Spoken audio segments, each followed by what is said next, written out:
el tema de hoy está de moda, es muy importante que se comente qué es lo que nos esperamos y qué es lo que podemos hacer en el problema que tenemos de la transición absolutamente necesaria del sistema clásico, o que nos ha servido durante los muchos años ya de generación y uso de la energía, y el que nos toca afrontar ahora. Vamos a ver si esto funciona. Sí, muy bien. Podemos decir que estamos, de alguna manera, aunque no es estándar, en la edad del fuego. La edad del fuego empezó hace unos cuantos miles ya de años, cuando el hombre tuvo que defenderse de las fieras, tuvo que aumentar la temperatura, tuvo que cocer o asar su comida para poder crecer y multiplicarse. Y hubo bueno, estamos dentro de la cultura europea, clásica, de origen de los griegos, y me he permitido el hacer un poco en broma, pero también en serio, seguir la mitología griega para explicar un poco en qué momento nos encontramos y qué es lo que tenemos que hacer. Espero que no se me aburran con esta herramienta un poco de mezclar la cultura clásica con las cosas muy avanzadas. Entonces, el fuego pues fue un regalo que nos hizo Prometeo, este semidios, cuando le robó a los dioses del Olimpo el fuego y nos lo introdujo en el sistema, en la vida normal, para poder defenderse. Quiere decir que nos fue estupendamente con esta ayuda de los dioses, y hasta ahora no ha habido más que beneficios, ¿no? Pero hemos llegado a un momento en que, si fue un gran crimen lo que cometió Prometeo, y por eso tuvo un castigo divino de Zeus, que le condenó a que le comiera un águila el hígado todas las noches y que le volvía a crecer a los días, una cosa terrible de estas que hacían los dioses antiguamente, porque había robado el fuego a los dioses y se lo había dado a estos seres tremendos que eran los hombres. Pero resulta que ahora el crimen también lo hemos cometido nosotros, porque nos hemos apoyado en el fuego hasta un límite en que estamos destruyendo el planeta a base de la contaminación y sobre todo con el CO2. No quiero hablar mucho de esto porque todo el mundo ya está al corriente de cómo va la cuestión de la contaminación. Los griegos pues inventaron una solución, de alguna manera, para este problema, como para todos los problemas que ya se esperaban, y es la inteligencia. Inventaron un mito, que es una diosa, la diosa virgen Atenea, que nació del cerebro de Júpiter, no, de Zeus en griego, y que no tenía descendencia porque era una diosa artificial, de alguna manera casi cibernética, que la veríamos a estas alturas, y no quería era virgen, y sin embargo decidió adoptar al hombre, a la humanidad, como si fuesen hijos suyos. Era una diosa que aportó a la cultura, no solamente la cultura científica, sino no solamente inteligencia militar, pues precisamente era una diosa que iba siempre con armadura porque ayudaba a los ejércitos atenienses en particular a vencer las batallas con inteligencia más que con las armas, ¿no? Era la protectora de Ulises en la Odisea, la que hemos conocido en ese momento con un canto maravilloso de cómo los dioses también eran capaces de defender a los hombres frente a otros dioses, como era Neptuno, enemigo suyo.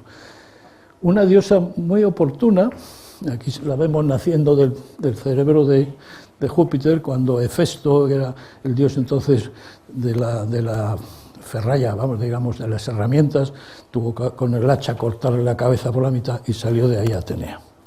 Bueno, este mito Los griegos lo agradecieron mucho. Y Atenea tenía, por ejemplo, el Partenón, era el templo de Atenea en Atenas, se lo agradecían enormemente. Esto es una reconstrucción, esta es una copia reconstruida también que está en Nashville. Curiosamente está hecha en un museo que hay en Tennessee, en Nashville, la ciudad vamos, la región o la ciudad de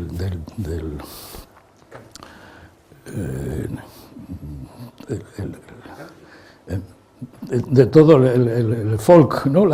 Americano, del country, y se gastaron un montón de dinero. Esta es una copia dorada también, con oro de verdad, no es ninguna tontería, y está allí. Bueno, quería decir que el mito de Atenea es una cosa que ha sido muy, muy festejada en algunos momentos. Luego se olvidó totalmente, y en el Renacimiento, en 1510, por ejemplo, este fresco que pintó Rafael, y está en el Vaticano, en el palacio, en uno de los palacios del Vaticano, maravilloso. Aquí se recrea la escuela de Atenas, porque también Atenea era la diosa de la filosofía, donde vemos a todos los filósofos antiguos, algunos árabes, algunos judíos, y aquí incluso está Hipatía, la matemática, la única matemática de todas las... Esto es en el año 1500. En 1603 se fundó, gracias a esta idea de reconocer el poder de la inteligencia de los griegos, se creó la primera Academia de Ciencias en Roma, precisamente. La creó un chaval, Federico Chesi, que tenía 18 años entonces, era rico, era príncipe, y tenía bastante dinero como para crear una academia y contratar a la gente. En particular, entró el primer científico de física, que era Galileo, matemático y físico al mismo tiempo, que, como luego hemos visto, es el que generó el desarrollo de la ciencia de la física experimental y la ciencia prácticamente a partir de esa época. Bueno, esto sirva de introducción. En estos momentos ya ese desarrollo de Galileo y de este pensamiento científico de origen, digamos, de Atenas, ha hecho que ya tengamos herramientas para observar el mundo tan potentes, por ejemplo, como esta que la pongo aquí porque es maravilloso, tener un centro de investigación en el espacio ya. Esto era ciencia ficción, esto es realidad, da una vuelta a la Tierra cada hora y media más o menos. Entonces ahora el problema de la energía que tenemos que abordar a partir de las condiciones actuales, que es un calentamiento global que se nos echa encima a una velocidad más alta de la que estaban previendo incluso los mejores científicos hasta hace poco. Vamos a llegar a 2 grados de elevación de temperatura estaba previsto en el año 2040, si no hacíamos nada. Como no hemos hecho nada, ahora ya es el 2025, probablemente lleguemos ya a 1,5 grados, 2 grados. Y una cosa muy importante es que ya lo entendemos, o sea, los métodos de la física son capaces de definir con bastante precisión qué es lo que está pasando y por qué. El problema está en que el Sol es la fuente de energía más importante que tiene este planeta, prácticamente el 100%. Hay una pequeña fuente que es el interior, el 0,02% del calor del planeta sale del interior. Como es muy gruesa la capa del manto, aunque esté fundido el núcleo, el calor que llega al exterior es una pequeñez. El hombre, a pesar de todas estas tonterías que estamos haciendo, no llega más del 0,01%. Es muy pequeña la emisión de calor, a pesar del carbón que estamos quemando. Pero hay un problema, y es que de toda esta energía que llega, hay que volverla a devolver al espacio y cambia la longitud de ondas. Si esto entra en el visible, fundamentalmente, infrarrojo cercano, al final hay que emitir esa misma energía en el infrarrojo de las varias micras de longitud de onda, 10 micras, 100 micras. Y esto es de todo lo que entra al final reflejado, esto es lo que se refleja y esto es lo que se reemite por parte del suelo, el 64% es lo que tiene que radiar la atmósfera hacia afuera, porque la atmósfera no es transparente en el visible, pero no es transparente en el infrarrojo. Y prácticamente del suelo caliente, digamos, al espacio solo sale esta pequeña componente, la mayor parte se reabsorbe por la atmósfera y al final el 64% de todo tiene que salir emitido por el mismo aire, por la atmósfera baja. Si en esta atmósfera entra un gas como el CO2, que es opaco a la radiación infrarroja, el problema es que no puedes pasar el calor hacia afuera, no puede salir al espacio. Y esto es lo que se llama el efecto invernadero, y es muy sencillo, pero hacer los cálculos es complicado. Hay que tener datos, hay que tener experimentos. Afortunadamente tenemos satélites que pueden medir cuál es la emisión de infrarroja del CO2 y separarla porque está en un espectro en 4,3 micras de longitud de onda, muy claro. ¿Qué es lo que sale de la atmósfera hacia arriba? Y en esta transparencia que la he hecho yo buscando datos que había por ahí, comparando la luminosidad nocturna, o sea, qué es lo que se ve desde el satélite de noche, que es la luz de las ciudades, de toda la industria, que es aquellas lucecitas que se ven ahí arriba, malamente porque hay mucha luz aquí, y la emisión de CO2 de la atmósfera. Y nos encontramos con que no hay duda, todo el CO2 procede de los centros habitados, de los centros con gran industria. Aquí está todas estas manchas que además se están moviendo por la circulación atmosférica, que es muy grande. Aquí se ve un huracán que, por ejemplo, entra. España debe estar por aquí, esto me parece que es España. Y cómo se arrastra, y todo se concentra en el hemisferio norte. En el hemisferio sur, como no hay actividad humana casi, hay un pequeño tinte que se va trasladando para allá, pero está limpio. Y tenemos un problema, no solamente que se caliente la atmósfera en la parte del norte, sino que hay un gradiente de temperaturas. Y eso genera huracanes, genera movimiento, porque siempre el aire se mueve desde un lugar a otro, de acuerdo con la termodinámica, en la dirección en que haya un gradiente de concentración de cosas y sobre todo de temperatura. Estos son datos experimentales, no se pueden negar. La correlación entre las luces de la noche y el CO2 emitido por la industria, por los coches, De esto ya la ciencia lo sabe, la gente de las academias del mundo. Por cierto, la academia, como hemos dicho antes, pues es una institución que tiene esa misión de generar conocimiento y de transmitirlo a la humanidad, sobre todo. A los dioses ya eso no se habla.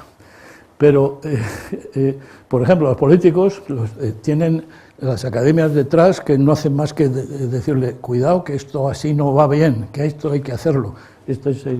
Las reuniones estas del G8 con 5 academias más importantes, la firma, los manifiestos.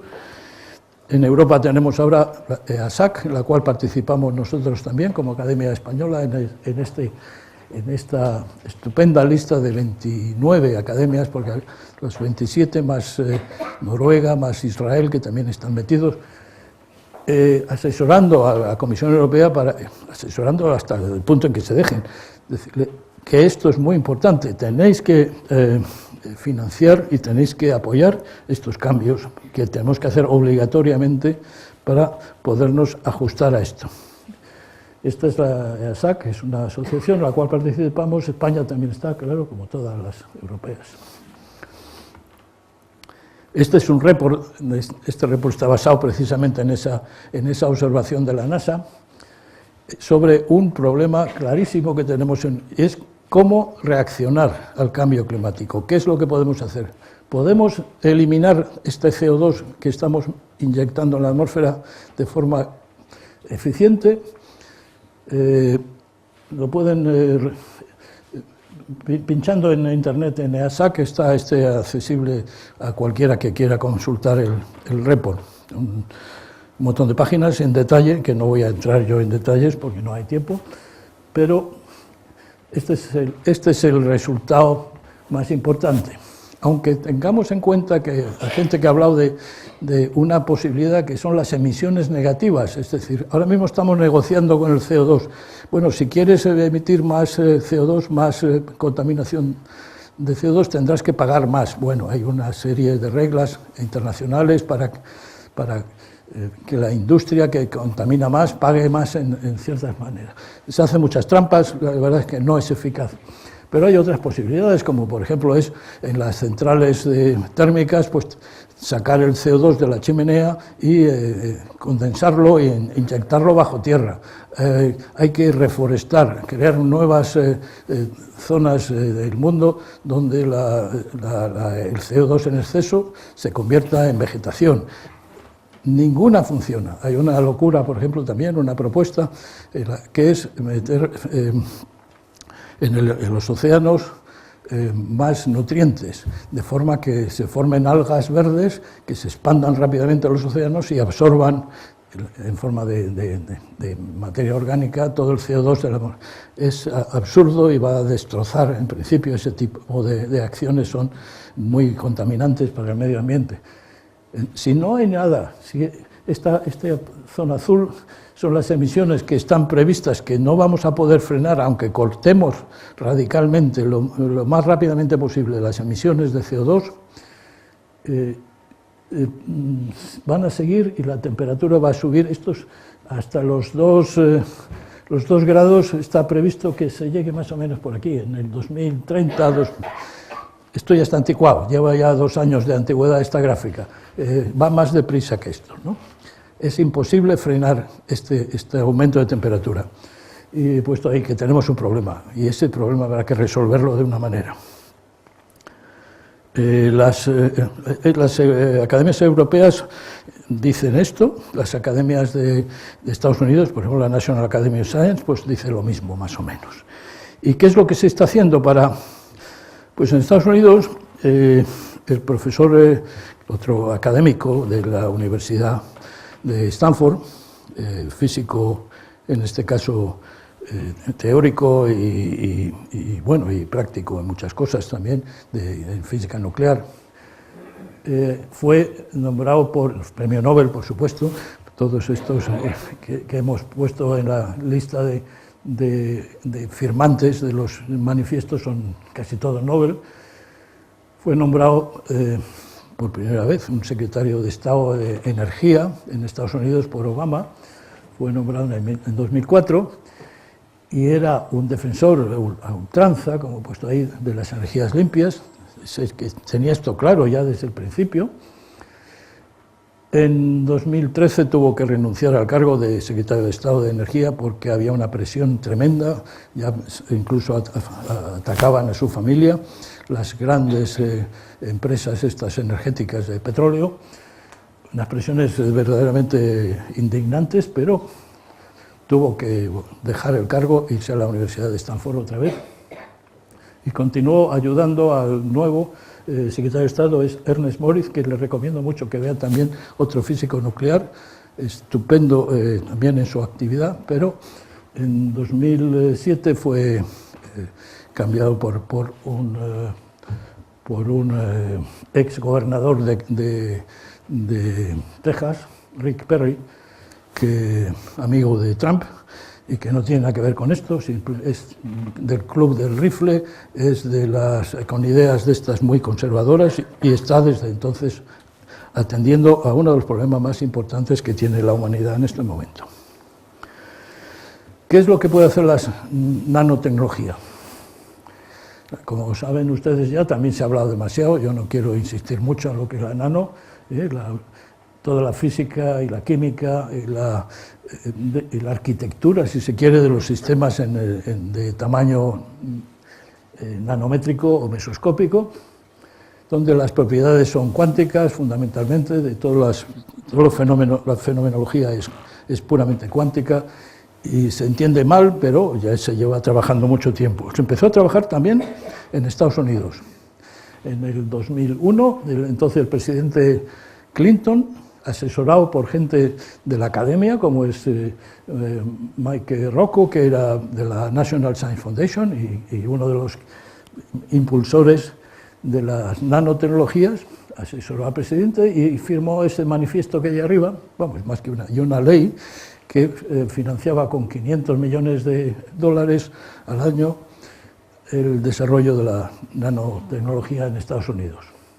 Decía, una de las cosas que he puesto aquí en castellano, es que en el futuro, si esto va para adelante, la iluminación de todo el mundo con luz blanca no se hará con filamentos de wolframio que calienta mucho y que consume mucha energía, sino con los LEDs, Light Emitting Diodes, que es un invento reciente de semiconductores, por eso bueno, estoy muy orgulloso de haber trabajado en ese campo también, y con un conversor de ultravioleta, que es lo que emiten estos diodos, a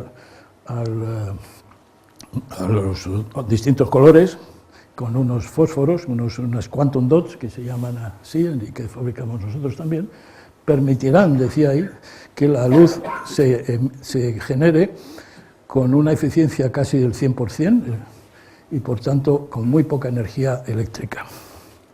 Eso que decía entonces, bueno, se ha visto, por ejemplo, en 2010 hubo una reunión, en Estados Unidos también, para ver qué es lo que había salido de este plan. Y este plan, bueno, aquí solo hay una lista de la gente más importante, de las empresas y laboratorios de Estados Unidos que habían participado y que habían obtenido resultados. Como veis, una lista enorme, desde la defensa hasta la industria. Eso en 2010, y estamos ya casi en 2020, en 2019. En este momento hay unas 2 millones de personas, de investigadores en el mundo trabajando en este campo, en todas las áreas, que van desde la medicina hasta la defensa del país, ¿no?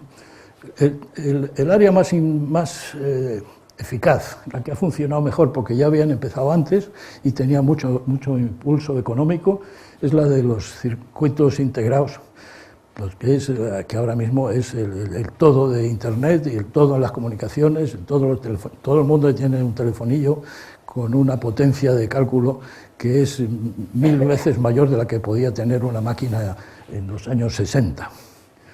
Este es el desarrollo que, como se ve, el número de transistores, el número de integrados en un dispositivo que es del tamaño de prácticamente una mosca, ha pasado del orden de 1000 transistores al principio, de los años 70, a 20.000 millones de transistores, de 20 gigatransistores. Y el tamaño de estos elementos, ahora mismo cada transistor tiene, en el límite que estamos ahora, en 2019, están sacando ya circuitos con 5 nanómetros, 6, 7 nanómetros de tamaño cada uno de los componentes. Por eso caben tantos en un. Y la ventaja además es que son extraordinariamente rápidos. El tiempo de respuesta de estos transistores es del orden de los nanosegundos. Es decir, funciona a frecuencias de reloj, un ordenador de estos ahora mismo en gigahercios. 2 gigahercios la frecuencia más típica, 5 gigahercios. O sea, 5.000 millones de operaciones por segundo. Y en un chip que es así de pequeño. Esto es un enorme cambio. ¿Sirve para el cambio climático? Pues una cosa que tienen estos sistemas es que no consumen apenas energía. Se habla mucho de que los grandes supercomputadores necesitan megavatios de alimentación. Eso ya está anticuado, eso es hace 10 años. Ahora consumen kilovatios como mucho, pero eso no es nada, no es significativo. Ahora mismo se piensa, se calcula con una potencia enorme y con un consumo de energía despreciable. Lo mismo que hace nuestro cerebro, que con 20 vatios más o menos es capaz de componer maravillas absolutas, ¿no? Desde los grandes artistas, los grandes escritores y tal, y el consumo es despreciable. Los 20 vatios es para mantenernos a 36 grados, porque es la temperatura óptima, pero prácticamente no afecta. Ya podemos pensar algo muy difícil, que no se nota el aumento de consumo. siento expresar la cosa así, tampoco quiero divulgar, pero a un nivel que se entienda sin necesidad de nada técnico. Todas estas tecnologías son nuevas y esto sí que va a cambiar el mundo. Esto sí que es originado en Atenea, es como la diosa. Comunicaciones, internet, supercomputación, la fotónica, muy importante también lo que es todo transmisión de información a través de fotones, fibra óptica, ahora mismo pasar la información de un continente a otro es una cosa de décimas de segundo y con una cantidad de canales paralelos inmensos, ¿no? O sea, Google y todo esto funciona consultando 3.000 millones de páginas web en décimas de segundo. Y al final, otra cosa nueva que aparece aquí, el IoT es la Internet de las cosas, que esa es la nueva generación en que las cosas se intercambiarán información sin pasar por nosotros entre una cosa y otra. Los coches, por ejemplo, cuando el robotaxi creo que viene el año que viene, ya el primero. El taxi que se le llama por teléfono, viene, te recoge y te lleva a donde quieras y sin conductor. Eso está, los primeros van a empezar ya. Y eso es una cosa que se intercambia información con todo el sistema de información sobre tráfico, con todas las...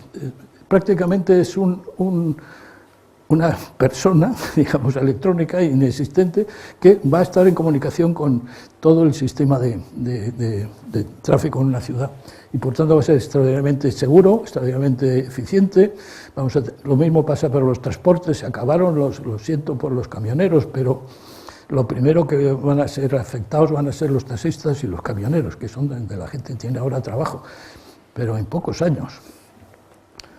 Eso es lo que llaman IoT, la informática o la Internet de las cosas, of things.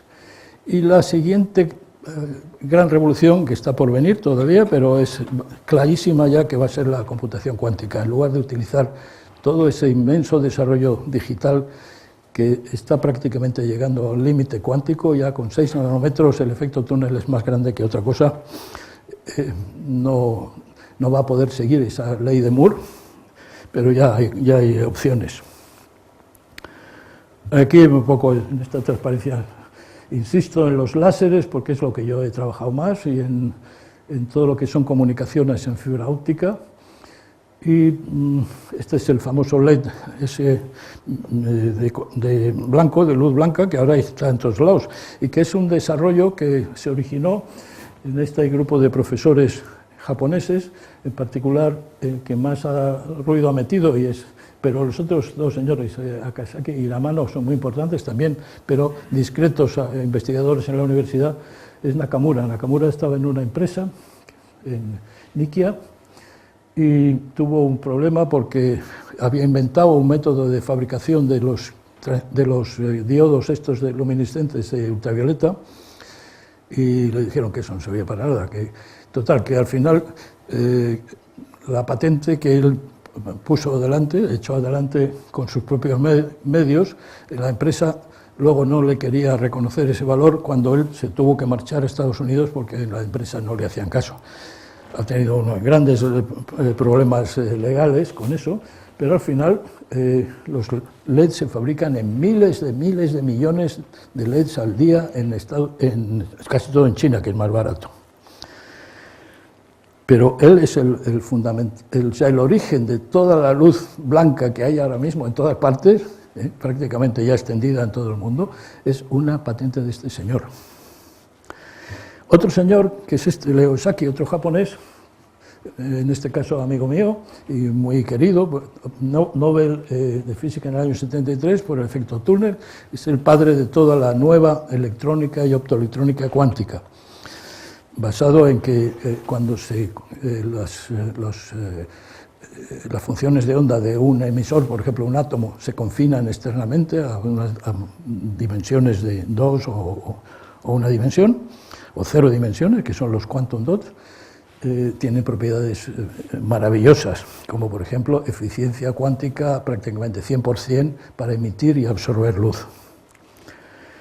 importantísimo en muchas cosas, no tengo tiempo ahora para contar demasiado en detalle, sino simplemente este tipo de desarrollos se hacen con unas técnicas que es la nuestra, llevamos trabajando desde el año 83, por lo menos, 81, 82, en cómo crear estas estructuras que tienen tamaño nanométrico sin tener que meter allí las pinzas ni litografía alguna, ¿no? Con una técnica que se llama autoorganización, autoensamblado de los dispositivos de este nivel, que parece imposible, pero resulta que la naturaleza en esa escala tiene la capacidad de organizarse por sí misma. Es una cosa muy difícil de entender, pero funciona. Tuvimos la suerte, en el grupo mío, durante unos cuantos años, ya hasta 10 años, trabajamos en un proyecto europeo maravilloso en todos los sentidos, donde hemos aprendido mucho, sobre todo a pensar en cómo se hace investigación fundamental, básica, que tenga mucho impacto también en las empresas. Los resultados se los han repartido empresas de comunicaciones japonesas, inglesas, americanas. Este es el comité ejecutivo en el que tuve el honor de ser miembro, porque lo que habíamos hecho nosotros era bastante importante dentro de eso para crecer con la técnica esta MB, los Quantum Dots, los dispositivos autoorganizados de esa época. Esto yo no lo sabía, lo he visto al preparar esta transparencia, que hay una continuación, porque este proyecto, que empezó en el 2004, ha seguido durante muchos años, incluso con financiación propia. Ya no, los primeros 8 años tuvo financiación de la Comisión Europea, pero luego ya no, y ha seguido adelante.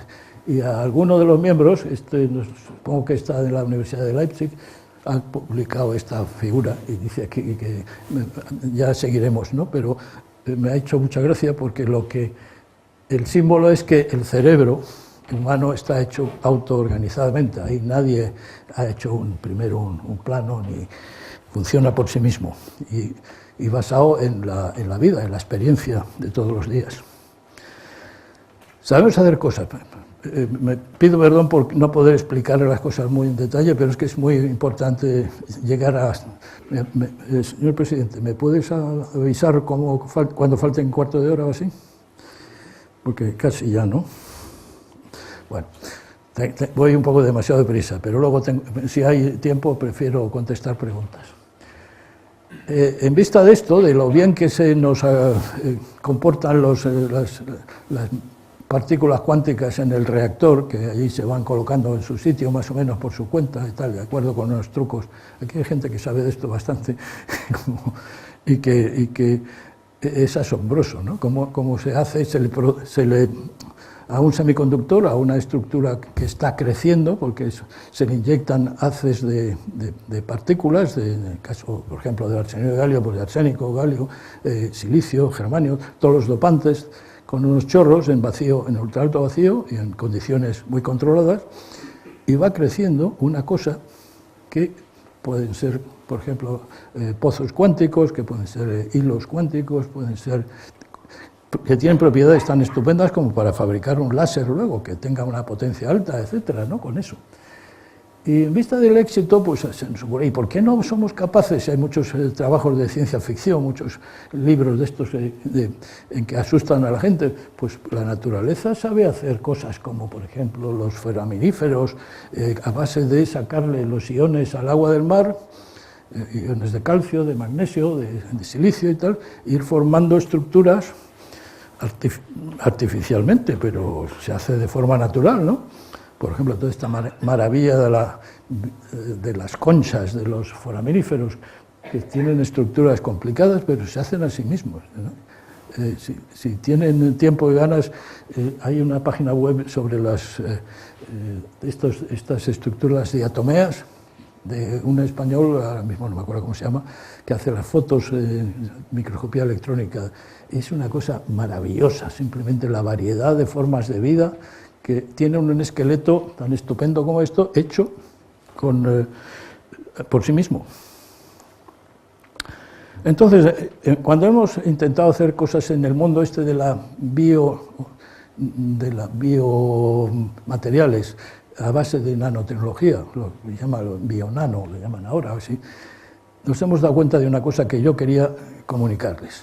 Hemos hecho un gran descubrimiento, y es que no somos nadie, veamos, que comparado con la naturaleza, con la evolución, nos lleva 1.500 millones de años de ventaja cuando empezamos a hacer cosas en este campo de la nanotecnología, en el campo biológico. Todas las estructuras, toda la bioquímica que funciona sin un control externo, así, simplemente basada en un código que está escrito en un lenguaje que no sabemos leer, que es el código genético, es estupendo. Aquí no sabía que iba a venir el profesor Galindo, pero este trabajo que publicó él es estupendo. Es una revisión de todo el campo este, de cómo la física cuántica se aplica a la naturaleza, a la vida, ¿no? Las ideas originales no son de Galindo, aunque está aquí, no ha aspirado nunca a hacer eso, sino a contárnoslo bien como un buen académico, como un buen profesor, pero las ideas más primitivas son de Schrödinger, es uno de los padres de la física cuántica. En un libro que escribió entonces, ¿Qué es la vida?, explica que con la ecuación suya de Schrödinger y unas cuantas ideas se puede entender cómo se puede guardar infinita cantidad de información en un código que él le llamaba un cristal aperiódico, que luego, pocos años después, se descubrió que era la fibra de ADN, ¿no? Es maravillosa esa historia, y Galindo lo ha hecho visible a mucha gente en este... Está publicado, pero es difícil de tener un ejemplar, ¿no, profesor? Es difícil, pero bueno, yo me lo he leído varias veces ya, está muy bien. Bueno, esto es toda la historia, que en la naturaleza, en la viva, hay una serie de máquinas que se mueven, por ejemplo, las kinesinas. Esto es uno de los filamentos que hay a lo largo de la célula, desde la membrana celular hasta el núcleo. Y toda la energía, todos los nutrientes se mueven a través de unas autopistas, que es una especie de fibras, como las fibras de la red de una araña, hechas de material nucleico, en que se mueven estas especies de transportadores. Esto se supone que es la carga, que esto es una molécula que tiene dos patas y se va moviendo, lo lleva hasta el final, hasta el núcleo, suelta el liposoma, o lo que sea en este caso, y vuelve para atrás, cambia de marcha, de para adelante, para atrás, todo sin que haya un programa escrito en ninguna parte. La célula en sí tiene una serie de trabajadores, es como una enorme ciudad una célula, y tenemos unos miles de millones de células, me parece que son 10.000 millones de células lo que tiene un cuerpo humano, ¿eh? Todo eso funciona sin control exterior. El cerebro es una parte de ese mecanismo maravilloso, y está formado con proteínas casi todo, ¿no? Siento ir muy deprisa. Hemos intentado, los físicos y los químicos, hacer cosas de este tipo. Sigue todavía, se está trabajando. La revista Nature Science está continuamente, esta también es muy importante, la Angewandte Chemie, para hacer células, cosas que funcionen como los demonios. Demonios eran los de Maxwell, el diablillo de Maxwell, que era capaz de abrir una ventana para dejar pasar moléculas para acá. Esa es una hipótesis. Y bueno, hay cosas que funcionan, rotores, cosas que sean capaces de, por ejemplo, todo lo que son las colas de la mayor parte de los flagelados, que tienen la posibilidad de desplazarse en el agua. Un montón de nanomáquinas, que se hacen algunas, pero cuesta muchísimo. La naturaleza tiene miles de millones de este tipo de inventos que funcionan, y además tiene una gran propiedad que nosotros no hemos conseguido. Es que todo lo que se ha inventado a lo largo de la evolución está probado. Está probado durante millones de años. Solamente sobrevive aquello que funcionalmente estaba bien. y todos los errores, que también ha habido muchos, pues al final desaparecen, ¿no? La evolución es precisamente eso, aniquilar, comerse, destruir todo lo que no funciona realmente, no está adaptado al medio, y quedarse con lo que sí está comprobado que funciona bien, comprobado durante muchos años. Bueno, aquí he intentado resumir esta idea de que la vida es eso, es simplemente una evolución a base de inventos y error y vuelta a empezar o apoyarse en lo que ya estaba hecho y mejorarlo poco a poco.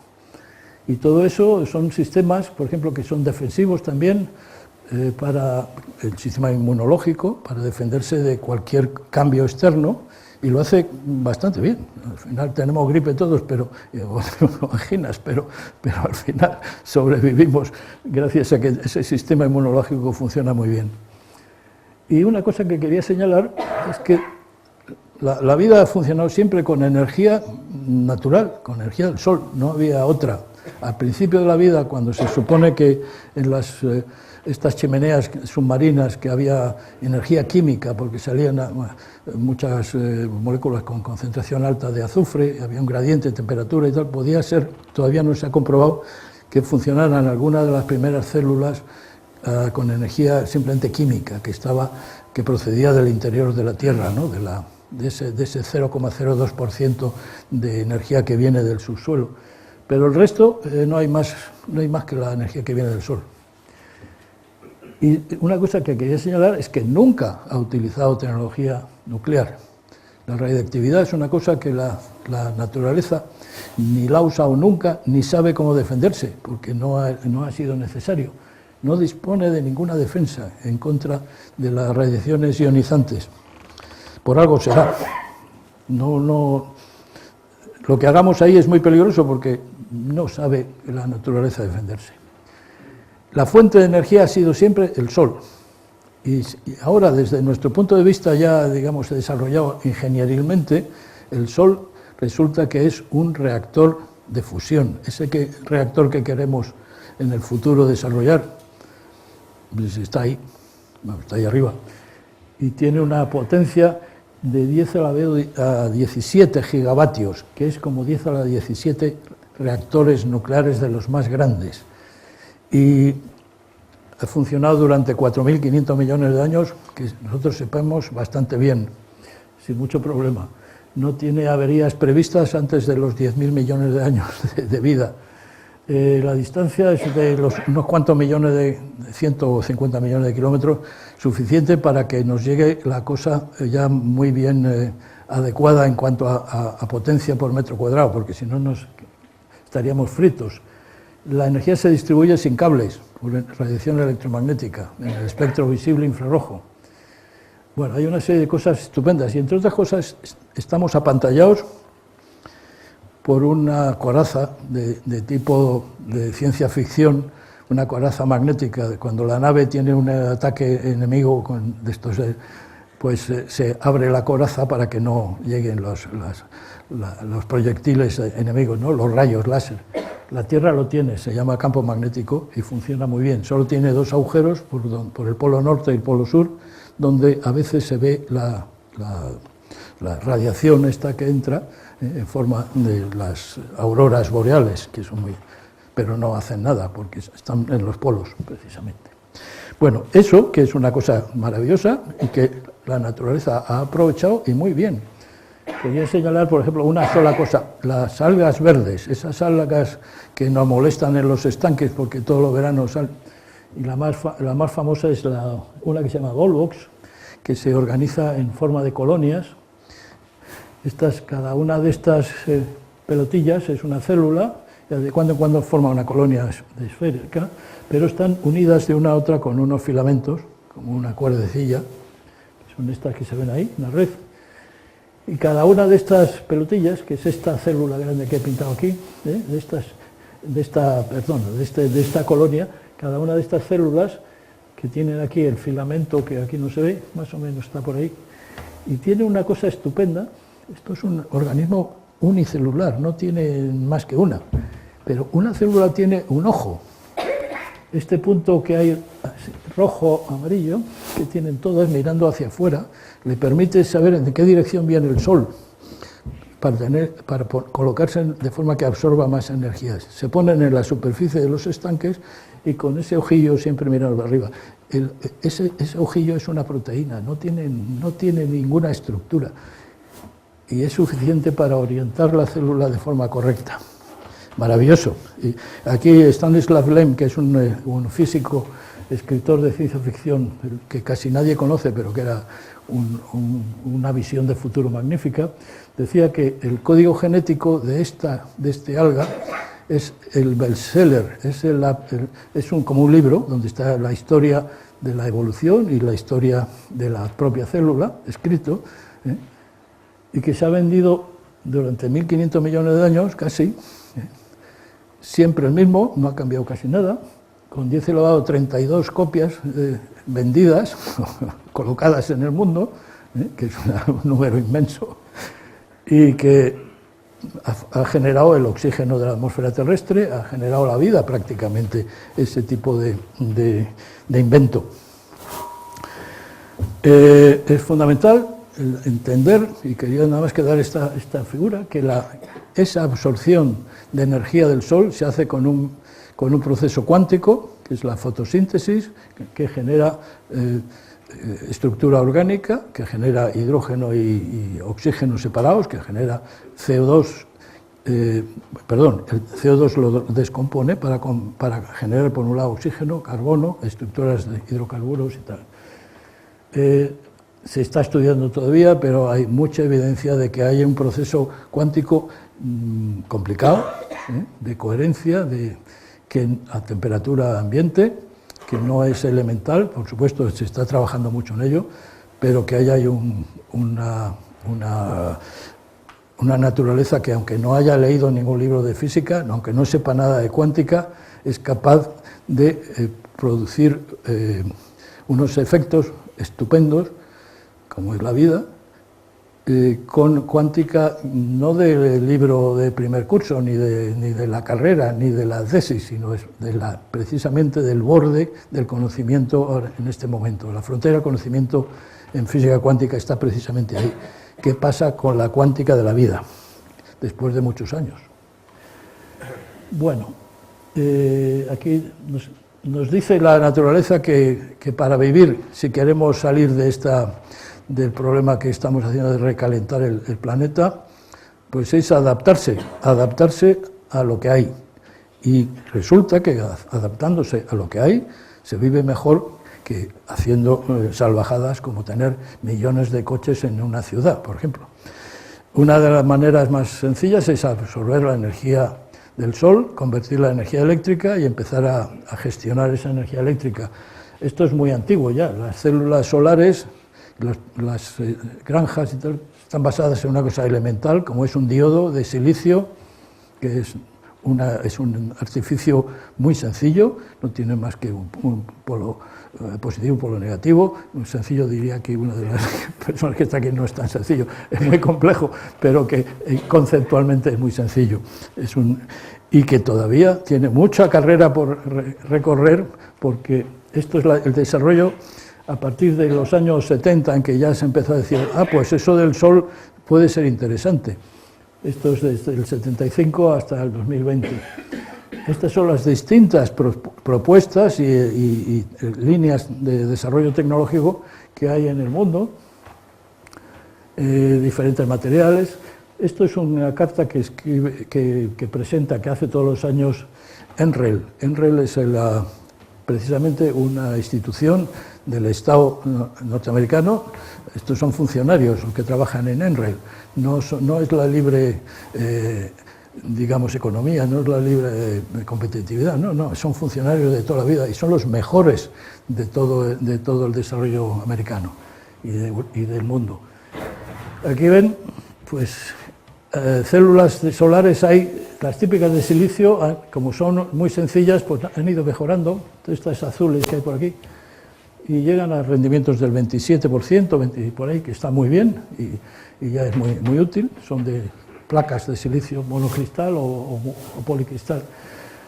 si utiliza unos materiales distintos, como son por ejemplo los 3,5, los arseniuro de galio, pues la cosa puede mejorar porque se pueden hacer lo que llaman stack, poner células una encima de otra en un solo dispositivo, y rendimientos están ahora en 46% más o menos, por ahí. El teórico se podría llegar al 50% de la energía que se recibe, convertirla en electricidad, sin motores, sin nada móvil, es una placa nada más puesta al sol, ¿no? Y lo que quería señalar es que en esta época en que ya se empezaba a tomar la cosa en serio, pues había muchas propuestas muy básicas de laboratorios de estos universitarios que no tenían ni un duro, pero que tenían ideas. ¿Por qué no hacemos células con pigmentos químicos, con pigmentos que absorban la luz, y como lo hace la naturaleza con las proteínas verdes, digamos, las clorofilas? Y claro, los rendimientos eran muy malos, eran del orden del 2, el 3, el 4, el 5, el 6, pero bueno, va subiendo y ya tenemos cosas que tienen un 20%. Y que todavía tienen un problema, y es que son poco estables. Pero hay laboratorios de estos muy básicos, y casualmente donde los últimos resultados son más interesantes son en NREL, porque gente joven, que como se ve ahí la cara de entusiasmo y la alegría que tienen, porque han conseguido que células de este tipo, que eran totalmente degradables, aguanten ya 1000 horas directamente, a pesar de la humedad ambiente y tal. Prometen muchísimo este tipo de nuevas células solares, que son muy baratas, se hacen sobre un polímero y sobre plástico, lo puedes enrollar, extender, tener metros cuadrados a un coste mínimo, ¿no? El coste ahora de células solares está ya en módulos normales en los 0,4 o 0,3 dólares por vatio, lo cual es como 100 veces menos que hace 10 años, cuando te decían los medios, no, eso es muy caro. Es muy caro, sí, entonces era muy caro, pero de pasar de 100 dólares por vatio a 0,3 hay una diferencia brutal. Ahora es muy barato, lo que hace falta es que lo entienda la gente, que eso se puede hacer y comprar. Y lo malo es que hay que comprarlo en China. ¿Qué le vamos a hacer? Lo mismo pasa con las baterías. Quería hacerlo muy rápido ahora. Las baterías, pues sí, es lo más caro, almacenar energía eléctrica. Bueno, la evolución de las baterías va de la misma manera. Desde 700, estos son euros por kilovatio hora almacenada, que estaba por ahí, 600, 700 euros en el año 2010. Esto está ya en el orden de 100 euros por kilovatio hora almacenado. Y eso permite, pues, tener coches eléctricos enseguida. Hay mucha evolución, igual que antes con las células solares, en tipos de baterías. Las más populares ahora son las de litio, que se dice, no, es que el litio se va a acabar. No, el litio es una parte, pero es muy pequeña dentro de la batería, es como el 3% nada más. El resto es grafito, casi todo. Se hablaba mucho del grafeno como la posibilidad, pero el grafeno es grafito, y el grafito se compra a precio de orillo en las minas, porque no es, las minas de carbón, es muy barato. Ese no es el problema. Las patentes es lo más caro de aquí, de este problema. Las patentes de las baterías de litio son de un grupo también universitario, el doctor Goodenough, de la Universidad de Texas.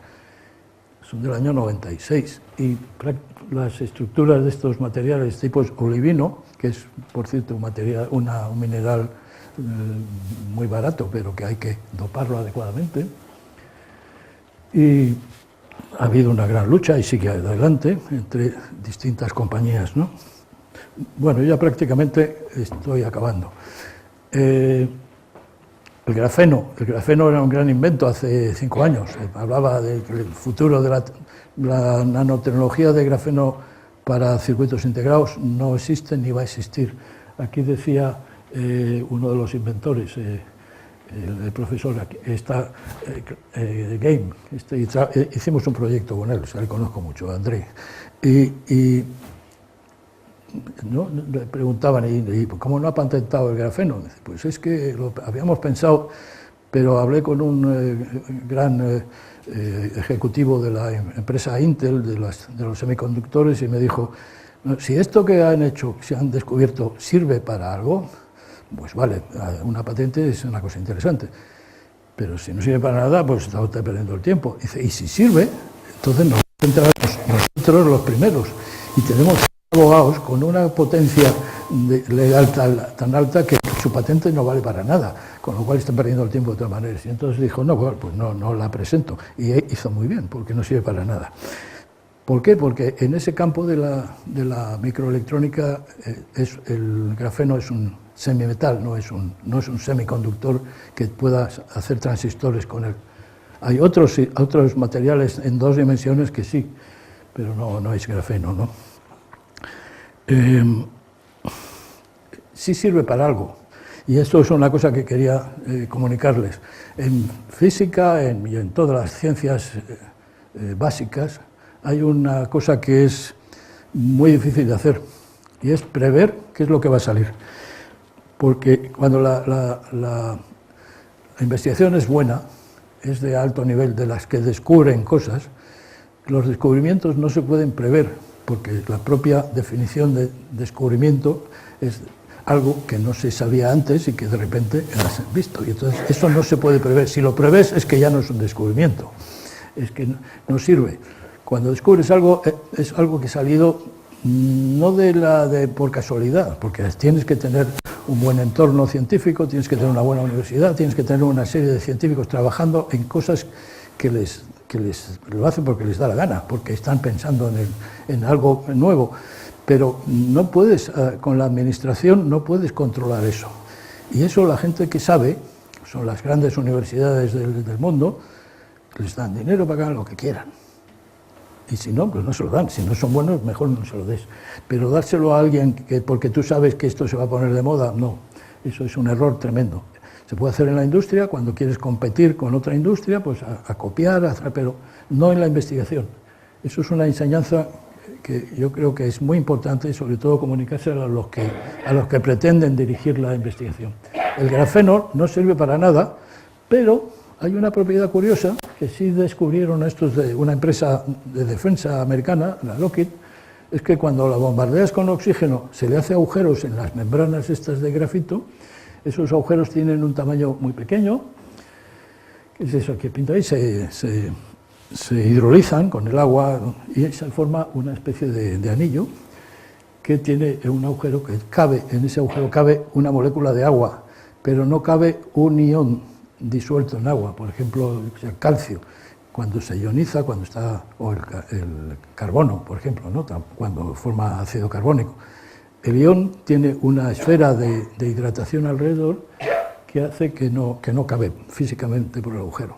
Entonces, si uno tuviera una membrana de grafeno, pones agua a este lado, agua salada a un lado y agua dulce en el otro lado, el agua salada le aplicas un poco de presión y va pasando por los agujeros, porque no tiene apenas carga, porque no hay fricción, solo tiene un átomo de espesor.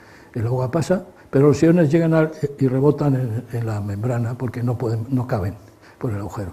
Con esto se hacen filtros, en principio, que con una mínima energía son capaces de desalar el agua. El agua de mar, por ejemplo, pues con este sistema sería casi gratis y a nadie se le ocurre. Bueno, pues hay el único proyecto que yo sé financiado con 5 millones de libras esterlinas ahora en Inglaterra, es para fabricar agua dulce en el país donde más llueve y donde el agua no saben qué hacer con ella.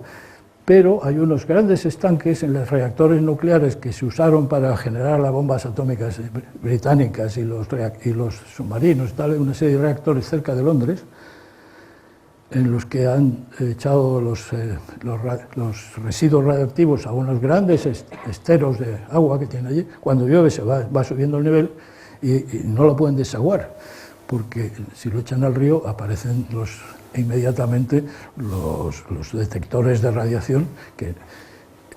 El proyecto es para filtrar el agua de los grandes reactores nucleares tirar el agua limpia al río y quedarse con los residuos para meterlos en un barril o en los que hagan falta, ¿no? Totalmente absurdo, pero esa es la gran aplicación del grafeno de momento. Bueno, la libertad es fundamental porque la ciencia se autoorganiza Y quería señalarles una cosa curiosa. Por ejemplo, otra aplicación que ha aparecido que es muy interesante es basada en que las plantas, realmente, del espectro solar, que es esto amarillo que hay aquí, más o menos, a nivel del suelo, el máximo está en la zona del visible, del verde. Las plantas el verde no les sirve para nada, y por eso son verdes, lo reflejan y las plantas se ve todo, las hierbas, son verdes porque el verde no les sirve. Pero sí que sirve un fotón rojo y un fotón azul, separados, no hace falta que vengan juntos, porque juntos la probabilidad será muy pequeña. Primero uno se pasa a un nivel de los homo, lumo, etcétera, todo esto, la química es muy compleja, pero no la puedo... Y con esta energía de los electrones puestos en la banda de conducción se pueden generar nuevas moléculas. Usan uno azul y uno rojo. Entonces, la gente se ha ocurrido, ¿por qué no usar luz roja y azul en un invernadero y apaga la luz? Puede funcionar muy bien durante la noche porque total gasta muy poca energía. Y se crean, por ejemplo, bueno, hay muchos ejemplos, ¿no? Quería poner además que un par de fotos. Este es un invernadero en Holanda, ya totalmente automatizado, fabrica tulipanes a millones en la época buena, por la noche, que hay que hacerlos miles de millones ahora mismo ya se hacen en Holanda con estos invernaderos, todo automatizado. Este es el ingeniero que controla el proceso, tanta luz de este color, tanta del otro, durante tantas horas y funciona. Este es para decir, esto no lo hacen en Holanda, lo hacen también en España. Este es un invernadero de 15 hectáreas de la empresa Aleia, que está en Garray, en Soria. Ese invernadero es real, es una foto desde arriba. Ese color que tiene es un poco falso porque la foto no es muy buena, pero es rojo y azul. El azul no sale apenas del cristal. Esto funciona con tecnología desarrollada en la Universidad de Wageningen y una empresa.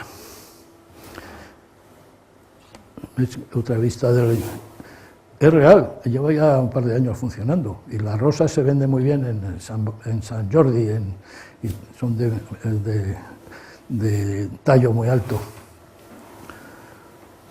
Impresionante.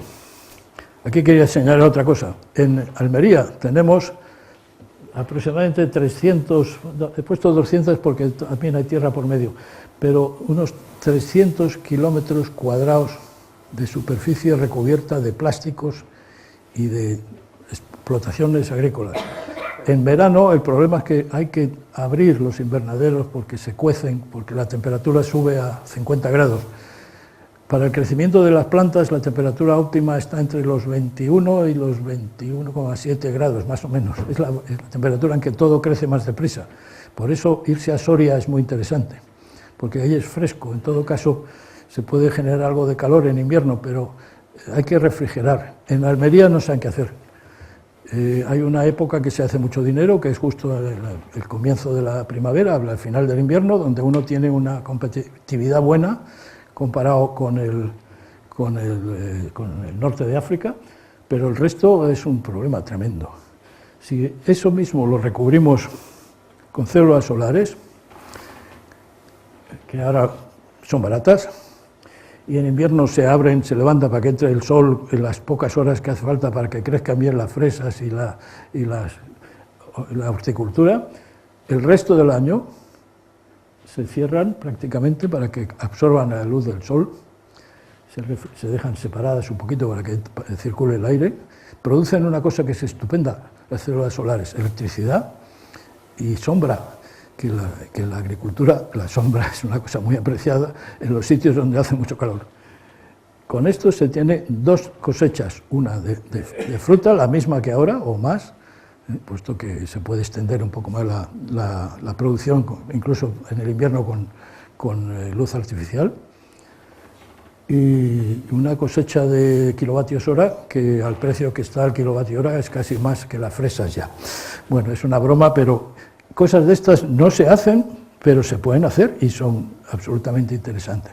Esto decía un académico de esta casa, que fue presidente, don José Echegaray, en 1800, esto es una publicación de 1883, y decía, no lo voy a leer porque es un poco larga, y es una publicación de divulgación que hacía entonces la física. Esto lo he encontrado en la biblioteca de aquí de la academia, casi nadie lo ha publicado por ahí, sobre las máquinas solares, cómo aprovechar la energía del sol para producir electricidad. En esa época acababan de descubrir la electricidad y la posibilidad de transmitir la electricidad a través de un hilo de cobre. Y dice por aquí que con las dinamos que estaban entonces en desarrollo, con los hilos de cobre se podía mandar la energía del sol española hasta Berlín, hasta París, exportar al extranjero, una de las cosas más importantes que tenemos en este país, y mover las máquinas, por ejemplo, de la Krupp en Alemania, mover los trenes en Inglaterra con energía eléctrica española. Dice, bueno, mientras esto, 1883, hace 150